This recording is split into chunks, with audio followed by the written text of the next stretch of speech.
bum la bett. D'accord. Mamres merci beaucoup pour le don alors ñu wax ci beneen ponk muy aide à la presse bi nga xamante ni jur na coow Pape Amadou daanaka SEDEPS muy ñi ëmb patron de presse yi ñoom it ñaawlu nañu doxalin bi nga xamante ni le ministre doxalee na ko waaye ci ñoom ñooñu ministre bi démb am na lu mu leeral que ni bu fekkee le cadre des médias TFM ak je pense des médias la ak ñoom. voilà ñoom ñoo bañ ni déposé wuñu le cas de Maïmouna Ndour Faye amul quitus fiscal maanaam fayul impôt yi nga xam ne moom la warloon ak état bi tey ñoom ñooñu ñoo génn di ŋàññ liggéey bi nga xamante ni le ministre Alioune Sall def na ko par rapport ak li nga xam ne moom la ñu gis ci séddaleeg aide à la presse bi. waaw xam nga gis nga aide à la presse bi. dama ci am beaucoup de choses yoo xam ni. dañ ko raté au départ. oui. réforme bi. état bi dafa jóg rek ne day réformer l'environnement des médias. des médias oui. ma ne réforme de baax na. temps bi pour ne leen dañuy réformer presse bi kat yéen ñëpp nag lii mooy charte bi ngay jaar. pour que ñu mën la reconnaître en tant que entreprise de presse pour que tam bis bu àggee ci njeexital gi aide à la presse bi ñëwee ngeen war ci am. man loolu c'était très tôt. L'environnement de la presse sénégalaise. fi Alioune Sall ñëw bëgg ko indi high level la dafa gaaw le processus a été trop rapide mënoon nañu ne nous sommes en 2023. Au 1er janvier 2025 toute entreprise au 2 janvier 2026. may leen 2 ans ne toute entreprise de presse boo xam ne conformé woo ci lii. non seulement duñu la reconnaître. mais dañ lay tëj maanaam duñu la reconnaître donc ça permet sax ngay diffuser comme ça se fait en France au Canada et dans les pays développés. gars yi am temps pour conformer wu. mais l'environnement de la presse au Sénégal est tellement difficile. que la presse a toujours besoin du soutien de l'État. kenn bu ñuy réformer dañuy réformer. deuxième erreur bi nga bloqué aide à la presse bi pendant 2 ans. gis nga nit bul may fulu nit jamais Abdou Diouf Ablaye Wade.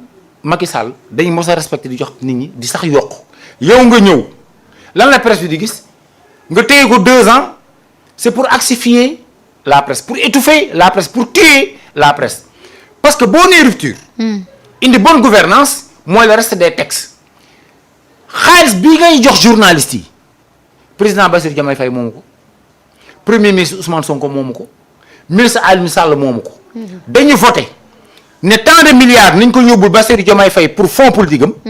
tant de milliards nañ ko voté Ousmane Sonko pour fonds politique am. tant de milliards nañ ko yóbbu forces armées pour gendarmerie caserne institut. tant de milliards nañ ko yóbbu ministère de la santé. tant de milliards nañ ko yóbbu université. tant de milliards nañ ko jox journalistes yi. kon seen xaalis la ñoo ko moom waroo ko téye c'est une provocation. c'est même illégal. nañ ko bloqué 2 ans yi c'est même illégal. parce que loo xam ne dañ ko voté loi la dañ ko voté donc état bi waru woon rendre vulnérable bloquer aide à la presse maintenant ñëw na ci répartition bien que temps bi mu joxe man jugé naa ni gàtt na trop on est allé trop vite pour réformer la presse parce que ñiy def réforme bi est-ce que comprendre ñu le fonctionnement des entreprises de presse et même comment fonctionnent les rédactions j'ai été patron de presse pendant 10 ans. Je sais ce que c'est tenir un journal. C'est extrêmement difficile pour les patrons de presse. C'est extrêmement difficile pour l'environnement. ba ci environnement bi nga xam ne la gestion le mode de gestion de la publicité yi nga xam ne entreprise étatique yi ñoom ñoo ko jël. ni ñu leen encadré teg leen ci kaw yeneen entreprise privée yi dafa metti maintenant nag boo nekkee ci mbooloo ñu woote ñëpp ñu ne léegi ñun kat nga laal ñun la kat nii mooy norme bi demal nga wuti ji kayit nga déposer. mais fekkee da nga taxaw ni man du ma déposer buñ la joxul na. ci yow la yow ñun la kayit yi nga war a joxe joxe woo kayit googu buñ la joxul ci yow la mais gis naa ni presse écrite bi ñaata journaux ñooy génn par jour waroñ def au moins ku nekk am parce que nag ku nekk nag mënul am parce que ñi nga xam ne am nañu dañuy respecté li nga xam ne yoon tëral na ko ñi nga xam ne amuñu dañuy respecté li nga xam ne yoon tëralu ko parce que dañuy leen jox leen délai pour ngeen conforme ñu bien que délai boobu ñu leen jox ma dama jugé woon délai bi dafa gàtt maintenant mun loo jël nag RTS.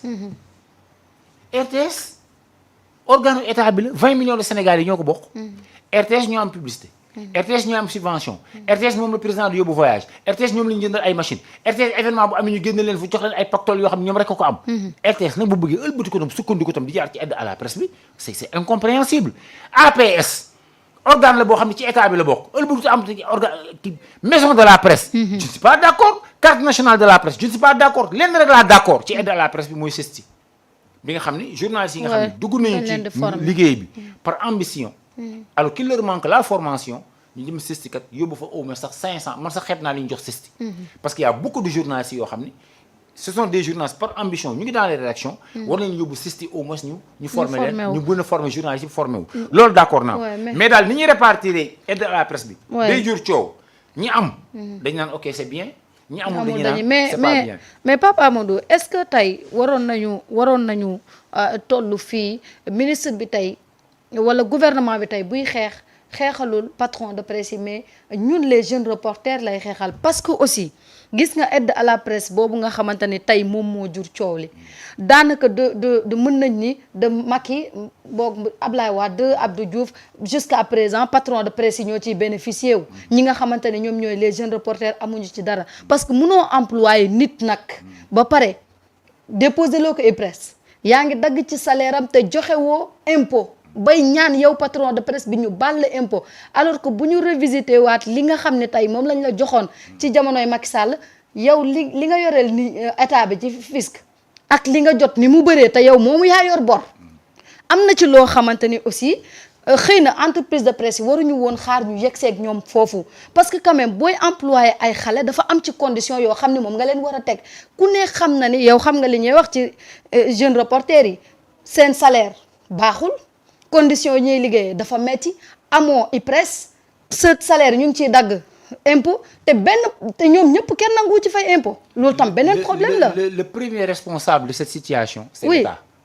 comment état ça bi mooy premier responsable parce que état bi moo bàyyi laisser aller boobu un patron de presse. quand j'ai été le président du CEDEPS. c'est-à-dire c'était le collectif des éditeurs et patrons de presse. de presse oui. jiite naa ko 1 an avant may jox le flambeau à defe naa Mamadou Ibra Kane. ou bien je ne sais pas Madiambal Diagne laa jox le flambeau à l'hôtel Terrou bi. quand l'aide à la presse vient ma ni ki nga xam ne moom entreprise de presse bi. moom mooy dawal xelam rek. da ngay am ab tool yow yaay patron de presse nga jënd tool woo ay journalistes jox leen gobb ak ngoos yi. ñu gobb tool bi gobb ko ji ci ay mango ba mango bi ñor. nga indi sax ay dàmb woowaat journaliste yi ne witti leen mango yi ñu witti mango yi génn ci nga leen toog leen dama leen di fay rek li ngeen wittee mango yi mais mango yi doo leen ci màcc. xel dafa nanguwul. nga téye ay nit. at ba at nga liggéey loolu benn teraanga ñëw comme li sëñ Fallou wax. nee na ñu jox la teraanga yow kese nga lekk ko bàyyi ci des déedéet patron de presse yi bien que ñooy fay salaire. ñooy fay location ñoo jënd matériel. mais aide à la presse benn moment la boo xam ne au moins nga soulager sa ay journalistes jël amuloo ci comp. ne la am na jox leen. c'est ça qui est normal c'est ça qui est moral. je me rappelle benn émission bu ñu defoon ak Ndiaye Diop. ak ndem si yàlla Sidi Lamine Niass. ak benn débat boo xam maa ngi yaa xam mbay amoon nañu ko Fabrice Ngema moo ko boobu mu ngi Walfadjri débat bu tàng ma ne ko l'aide à la presse n'appartient pas au patron de presse. war nañu xool ban part li ñu jël ñu ne kat ba aide à la presse bi ñëwee daañu ci jël 10%.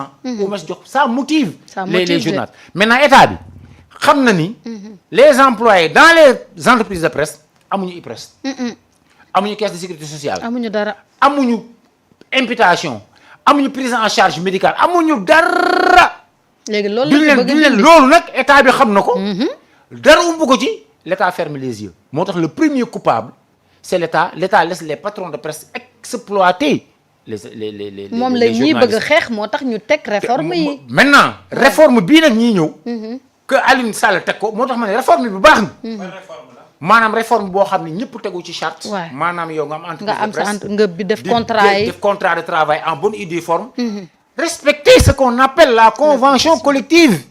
dafa am lu ñuy woowee convention collective. convention collective mooy boo employé journaliste lu mu tuuti salaire de base warul wees 163 000 francs. la moo tax ay presse bëgg a taxaw tey naan ñii dañoo war a nekk en règle te presse yooyu ñoom. nangu ñu nekk en règle ñii ñëpp naan ñi jot. aide à la presse. boo xoolee ba ci biir kenn rek respecté la réglementation. parce que l'application de la convention collective man mii di wax ak yow ci ñëkk xaatim au minimum dama ci la convention par tey boo ñëw ci kër xabaar état bi une mission de contrôle bi ñu war a ñëw tey xool ani journalistes yi. ani seen cotisation sociale. ani seen prise en charge médicale ani seen bulletin de salaire. dafa am minimum boo xam ne convention collective des journalistes daf ne mënuloo employé journaliste fay ko moins de 163 000. mais est-ce que tey par rapport ak si li ni mel li nga xam ne yëpp moom ngay wax. matalew ñu ko ñu bëgg a jot alalu réew mi est-ce que c'est normal. waaw mais déglu li ma la wax. secteur presse dafa nekk secteur boo xam ni c'est un secteur névralgique et particulier c'est un secteur boo xam ne état bi xaaral ma ñëw. ji nga doyen. xaaral ma ñëw ma ñëw nga baal ma ji nga. ma ñëw balaa may perdre sama fil conducteur ma ñëw je vais dafa nekk secteur boo xam ni. bul ni rek da ngeen yor entreprise de presse. ay journalistes leen wala leen jël xaalisu réew mi parce que affaire bi jaar déedéet. presse tu t'imagines tey am na ci këru taskatu xabaar boo xam ni bis bu nekk mu génne xabaar boo xam ne dana jëriñ état bi jëriñ askan bi et pourtant nekkul en règle de mais les entreprises de presse ont une mission publique boo xam ne ñu ngi koy def chaque jour léeg-léeg nga taal rajo dégg information boo xam ni état bi mu ngi ko doon nëxal wala état bi yëgu ko woon wala benn xew-xew état bi yëg ko dem mottali ko booy xool relation bi patron organe de presse yi am avec les FDS les forces de défense et de sécurité boo xoolee relation bi presse bi am ak maanaam li askan bi ak bànqaasu askan bi day xam ni kon presse baax na ci réew et pourtant nag am na presse yoo xam ni wax dëgg yàlla presse tur bi rek a fa nekk mais parce que amul presse parce que amuñu benn këyit mais ñu ngi def mission publique moo tax ma ne état bi assainir baax na kañ kaa leen ngeen tegu ci yoon kaa leen ngeen tegu ci charte parce que alul réew mi lañ leen comp di leen jox te pour ñu jox leen il faut ngeen tegu ci yoon ma ne gunge bi waroon na gën a demaat ba ñu parce que environnement parce que taxi yi mooy lan mooy yow boo génnee sesti yow nga génn sesti man ma génn sesti c'est-à-dire que taxi yi ni nga ko tëggee nii daaw da tant que mu ngi nekk nii aucun journaliste ne sera patron de presse. Le journaliste sénégalais est condamné à être employé. Le journaliste sénégalais ne pourra jamais être employeur ci texte yi ni nga ko tegee nii. D'accord. ji nga par rapport ak ci réforme yi nga xam ne moom la ñu wax. loi numéro 2017-27 du 13 juillet 2027. dafa ñëw ci code de la presse. tey par rapport ak réforme yi foofu la tàmbalee li cooli di bëri yëpp boobu Alioune Sall mi mosul ñëw en 2017. ñoom ñoo dajale woon taskatu xibaar yi tëju. ne pour nga nekk presse lan ak lan la ñuy xaar ci yow. ñoom ñoo soxla woon directeur de publication boo xam ne dafa war a am 10 ans. 10 ans d'expérience. loolu lan moo ci yoonu Alioune Sall. yoonam c'était en 2017. ñoom ñoo ne woon dañoo soxla ab rédacteur en chef bu am ay atam lu mu gàtt mat 7 ans. 7 ans oui. loolu lan moo ci yoonu Alioune Sall am na ci ñoo xam ne loolu lañ nangul def. bëgg a jot mënul ne. parce que boo wutee directeur de publication boo xam ne ay atam dafa mat. def na 10 ans da nga koy fay. am na ci patron de presse yoo xam ne bëgguñu koo fay. am na ci ñoo xam ne boo demee jëli joo koo xam ne rédacteur en chef la am na expérience su 7 ans bëgguñu koo fay. ñenn ñi lii moo tax ñu bañ a jot. par rapport ak si ñi ñuy wax ne nañu accompagner xel dafa mën a nangu. lan la ñu wax ci nit koo xam ne ab journal ñu mën laa considérer comme presse ñu war a accompagner ñoon benn waay bu toog fee dégg tubaab. am benn booy boo xam ne moo koy gérer infographie génne li nga xam ne moo di unam PDF lay génn musul publier ministère de l'intérieur jotu ko jaayul ñu ne kooku dafa war a mën a am kooku da nga koy accompagner loolu dafa mën a ne lan la ñuy xaar ay nit ñu taxaw ñu ne lan la ñuy xaar ci aide de la presse oui ay patron de lan mooy surtout presse boobu nga xam ne moom la ñu te à un moment aussi foog ñu taxaw ci lan la jural réew mi à l'heure actuelle ñun ñëpp nag ñoo ci am part de responsabilité waaye ja nga xam ne defar na xam-xamam màcc na am lu mu defar ca Tamba ñu waroon koo teg fii nii ñu toog ko waxtaane teguñu ko fi est-ce que gis nga ñu def ay reportage yoo xam ne tey day tax ñu delluwaat suñuy valeur ak suñuy culture déedéet. est-ce que gis nga tey presse yi nga xam ne ñoo fi nekk ni tey dañuy teg ñun ñëpp ñu am ci part de responsabilité ndax gis nga tey suñuy programme mu am yoo xam ne dañ ci dugal éducation ñu sentir ne dëgg-dëgg ne ñoo ngi amélioré ñun daal c'est la politique. ñun non jë nga à un moment foog ñu waxante dëgg quatrième pouvoir lañ tuddee du ñu quatrième pouvoir nañ ko xam ñaar ñun duñu ay intouchable ñun ñooy toog ci réew mi naan wii fayoo impôt yow defoo nangam yoon daa war a def sa liggéey waaye buñ ne leen kaay leen ngeen jaar ci yoon ñu ne non du fi amee au nom de quoi ku tijji sa entreprise mën koo doxal Sénégal rek moo fi am ñu nekk ci presse mooy ab waay xëy créer li nga xam ne moo di presse am ñu ne woo day yor li nga xam ne moo di dañ koy jox li nga xam ne moo di aide. ñaata ndaw ñoo fi nekk ci privé bi. bëri na. ñaata ndaw ñoo nekk ci privé bi. bëri na dañoo jot aide. ñun ñu ne lan la ñuy def xaw ma service public. mais est-ce que réellement Sénégal gii nii ak ñi ngi fi gis la ñuy xaar ci presse yooyu ñoo ngi koy def ndax ñii jar nañoo accompagner. Sénégal Maroc bu ñu amee problème ñu préféré dem ànd ak Maroc ànd li nga xam ne moo di Sénégal ñooñu dañoo jar accompagner ñi nga xam ne tey le premier ministre bu génnee drapeau Sénégal lay porté ñoom ñoo koy njëkk a def le tout pour xeeblu ko au-delà si loolu est-ce que tey ñu nekkul en règle war nañoo mën a am koppar accompagner leen dafa mën a weesu lan mooy teg ak plateforme. accompagner daa mën sa weesu lan mooy yow war nga fay impôt lu bëri ñu ne la kaa ñu defal la ko moratoire. nga war a dem sa dafa am loo fay ñu ne la ñu defal la ko moratoire. nga war a dem sa IPRES ñu ne la defal la ko moratoire. sa caisse sociale la nga war a def ñu ne la defal la ko moratoire mais loolu accompagner. xanaa fa la mën a yem. ñan nga gis ñu génn di wax tey te loolay wax ji. te par rapport ak li Alioune Sall def nii foog ñu waxante dëgg. Naf sa jëkkër TV moo fi amoon bin FM moo fi amoon foog ñu waxante dëgg. rapport IGE moo ne. génne na fi ay journaux yu kenn xamul. rapport IGE moo recommandé foog ñu waxante dëgg. oui rapport IGE. moo recommandé que transparence am ci moo tax ñu doxalee li ni mel. alalu askan wi la. mënuñu ne nag dañuy jëriñoo alalu askan wi te nekkuñu en règle mais li gën a pire tey nguur gi day ñëw wootee plan de redressement nit te fay leen impôt mais presse boobu ñooy def ay émission ne non bu sénégalais fayee impôt dañuy daanu te ñoom si loolu la ñu yaakaar pour ñu jox leen ko et foog ñu waxante dëgg seen bopp rek a leen tax a jóg. ah patron de presse yi ñu ci ëpp. l'exploitation de l'homme par l'homme moo am. c'est ça l'erreur. L'exploitation de l'homme par l'homme moom mosuma gis patron de presse yi dajaloo ñu ne maanaam ndaw ñii dañoo war a am teere. mosuma gis patron de presse yi dajaloo ñu ne ndaw ñii dañoo war a am oto mosuma dégg ñu ne patron de presse yi dajaloo au contraire maanaam foog nit yi comprendre leen. koppar googu nga xam ne dafay ñëw ca kër ga lii moo ca doon am. ñaareel ak ñetteel lañ ci doon takkee. ak ay oto. oto lañ ci doon jënd. li gën a pire mooy benn pile ou micro duñu ko jënd dugal ko ca kër ga. léegi tey ñan ñoo nekk di yuuxu ni lu ñu bëgg donc nañ leen accompagner lan la ñu bëgg ñu yolomal ko. man damaa jàpp ne aide de la presse sax wala fonds d'appui ak lu mënti am nuñ ko tuddee dañ ko rafetal ah. dañ ko rafetal aide la ku leen mën a aider ñeneen ñi. à un moment foog ñu wax ne xaalis boobu sax ñuy def ca kër ya dañ ko war a changer fu mu jëm. parce que tey ñu bari jox nañ leen quoi. ah mais après dafa am contrôle boo xam ne dañ ko ciy def. am rapport boo xam ne da ngay wax lan nga ko si lan nga ko def ñoo ko ciy xaar ji. waaye mais groupe nit yi nga xam ne ñoom nga dégg ñuy yuuxu naan et li leen tax a jóg si xaalis bi leen la mooy noosee ko. mais am na ku ci yuuxu amul organe de presse. fi ñu toll nii dañ leen war a tëj kaso de. ndax la. fii boo fa fayulee impôt fi ñu toll nii kaso ba la leen waroon fekk ñu ci bëri yéen ngeen lekk li gën a pire lekk ngeen xaalisu réew mi benn yoon ak ñaari yoon lu jaarul yoon fayoo leen impôt. ngeen ne waat yee yaay nañ leen joxaat xaalis bi au nom de quoi. pourquoi ñun ñu jàppee suñu bopp intouchable pourquoi ñun ñu jàppee ne ñun yoon daal war na dem si ñëpp waaye warul dem si ñun pourquoi ñun ñuy toog naan non nii da ngeen war a mën a matale si yoon te ñun duñ ko mën a matale si yoon.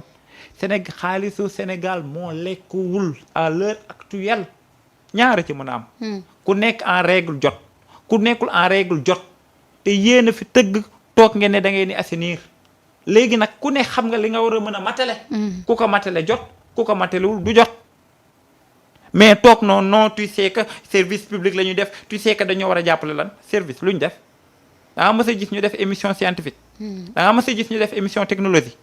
da nga mës a gis ñu def à l'heure actuelle fi ñu toll nii émission maanaam éducation ñoo ngi si lan new deal technologie à l'heure actuelle lan la ñu waroon waxtaanee si réew mi wàllum technologie. waaye lan ngay dégg. am Sonko indi Diomaye ak coalition.